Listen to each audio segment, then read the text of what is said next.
ni bɛn kɛra kan ko ka sariya kura ta u bɛ ka min fɔ k'an ka an yɛrɛ don an ka sariya la an tɔgɔ tɛ sɛbɛn dɛ n b'a fɔ n bɛ segin a kan mɔgɔ miliyɔn 20 tɔgɔ tɛ sɛbɛn sariya la dɛ aw ka kanw de bɛ sɛbɛn wa n'o kɛra o ye Mali bɔlen a francophone ko la o la français bɛ kɛ langue vivante de n b'a fɔ n bɛ segin a kan parce que mɔgɔ tɛ ka fɛn dɔ faamuya quoi u ye denmisɛnninw ka chômage ko kuma fɔ u t'a dɔn ko chômage in lielen don langue de la quoi n b'a misali d'i ma n'i ye canal ta canal ka baara tɛ dɔwɛrɛ ye ka fɛnw lajɛ anglais ni chinois la ka traduire français la maintenant hali anw faso télé walasa i k'o sɔrɔ k'o filɛ f'i ka 1000 de sara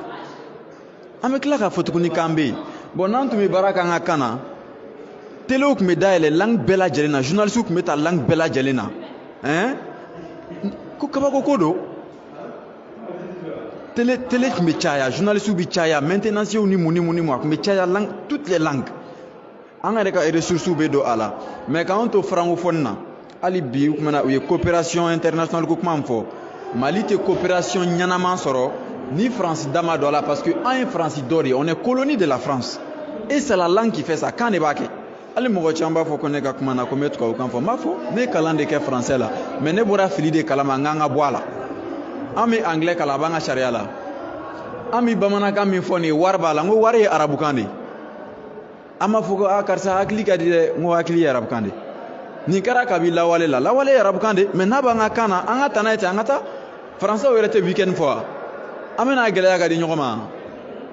mais Aziz i y'o min fɔ sisan nɔ est ce que n'anw ka bɛna segin an ka kan kan sisan ka kalan kɛ walasa ka baara sɔrɔ a la a tɛ temps ta an ka fili dɔ fɔ ka bɔ a la an tɛ segin kan ma ka segin cogo di jamana minnu ka kan b'u bolo an b'a jamana jumɛn ye un de ye anglais bila k'u ka kan ta n'o ye hindi ye ka tila ka kan 21 sɛbɛn sariya la ka fara a kan 22 langues officielles Mali bɛ un de ɲɛ yan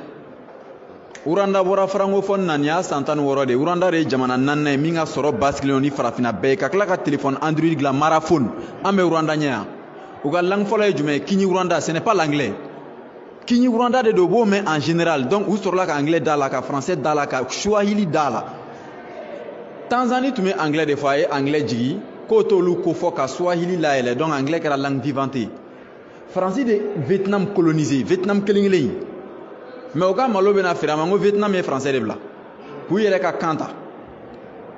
segi retard tɛ yen o tellement que Mali mɛnna sɛgɛ la hali an t'a dɔn bilen an ta ɲɛsira ye min ye quoi an bɛ san joli min ninnu bɛ SET la science exacte u bɛ taa f'u ɲɛna dugukolo bɛ minnu tile ni dugukolo bɛ munumunu cogoya minnu na u bɛ t'olu kalan o k'o ti satellite ninnu ani kalo ninnu mais n'i y'o f'u ka kan na on n'a pas besoin de faire 12 ans n k'an ka 8e dictée bɛ bɛn Faransi 5e année de ma et puis ma misali lajɛ kɛ i bɛ livre di den ma i b'a dayɛlɛ sirabɛr i b'i tɛgɛ da saga kan den m'a fɔ ko saga i b'a fɔ ko ayi i b'a fɔ de ko un mouton donc depuis den fitinin i b'a formater ka yɛlɛ o bɛ e dɔn mɔgɔ ye cogo di i bɛ kalan kɛ mɔgɔ min ka kan na i ka destination ye o de ye o de la Mali fɛn bɛɛ lajɛlen bɛ ka taa français kan an binnen don an hakili de kan wa n bɛ min fɔ jeunes ye cɛkɔrɔbaw ka retard ko kuma fɔ denmisɛnninw k'a fɔ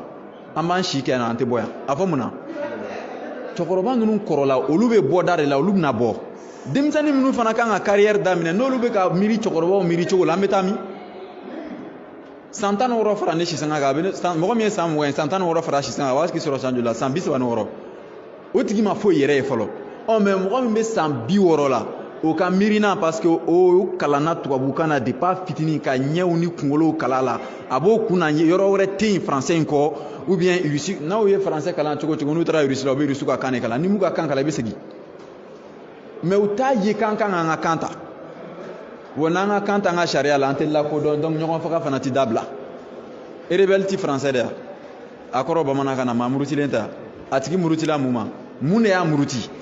an bɛ to ka effet de ɲɛfɔ c'est comme an bɛ yiri jɔlen yiri bulu fila a bɛ ta o ko tɛ o a bɛ yiri juru tigɛ ka sɔrɔ k'a déraciner k'a dili bɔ pewu u bɛ ka problème de ɲɛfɔ donc on est là à expliquer les conséquences ni si tɛ min n'an bɛ mot dɔw fɔ français la c'est pour dire que n'an ka n'an ka kan na ce n'est pas parce que je ne comprends pas français hein voilà donc an ka n'an ka kan na an ka min bɛ fɔ a ka faamuya sariya ka ɲɛfɔ kan bɛɛ lajɛlen la parce que ni jɛlen don i t'i dogo mais ka sariya bɛɛ la na tubabukan na on n'est pas clair c'est tout. D'accord, mais est-ce que an bɛ se k'a dɔn n'a y'a sɔrɔ espoir bɛ la nin assise in na parce que ni an y'a ye k'a fɔ i b'a ye public de bɛ ka kuma bamanankan na mais perdion min yɛrɛ bɛ ka kuma tubabukan na olu tɛ ka bamanankan yɛrɛ fɔ fiyewu. n ko fili min ye Modibo sɔrɔ fili de don o fili kelen Asimi b'o de kɔnɔ fili min i bɛ ka sɔrɔ o b'o kelen de kɔnɔ mɔgɔ minnu ye coup d'état kɛ u yɛrɛ bɛ o fili kelen kɔnɔ parce que coup d'état marche organisé la ni bamanankan de ye mais u nana fanga la u bɛ kuma ni français ye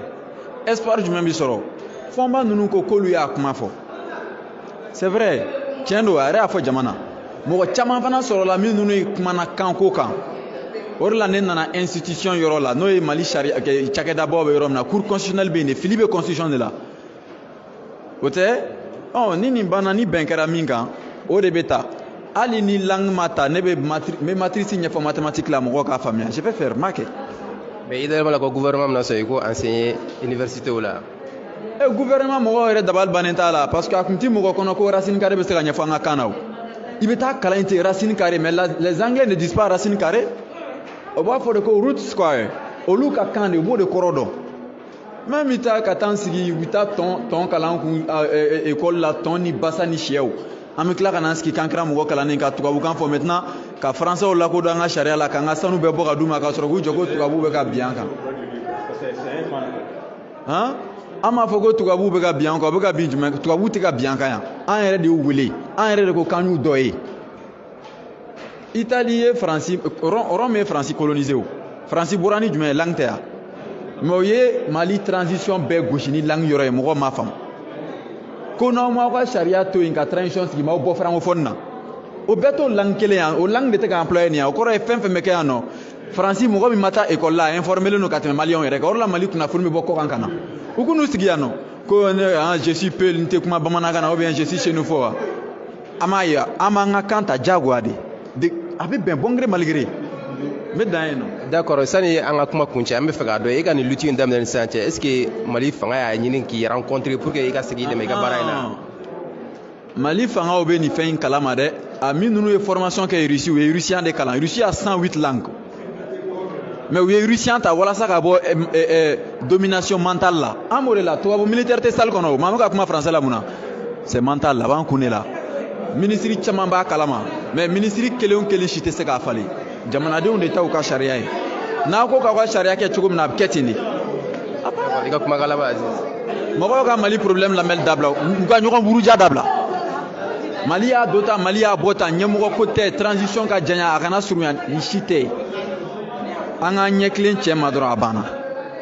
wa tiɲɛ tɛ na n'aw ti kan kelen fɔ tiɲɛ tɛ na n'a ti kan kelen fɔ kiiri ɲɛnama tɛ sɔrɔ n'a tɛ ɲɔgɔn ka kan fɔ a tɛ se ka kɛ tɔw bɛɛ bɛnna u ka kan kan pour former un peuple ka jamakulu kelen dilan anw ma se ka bɛn a ta kan bɛɛ dun b'a dɔn kan minnu mɛnbaga ka ca n ko ne ye sɛnɛfɔ de ne ye sɛnɛfɔ de Mali kura min sɛbɛnlen don affiche kan n k'a bɛ bamanankan de la a t'o de la ko tamasɛki que les tamasɛki s'officialisent u k'a fɔ k'u k'olu officialiser c'est fini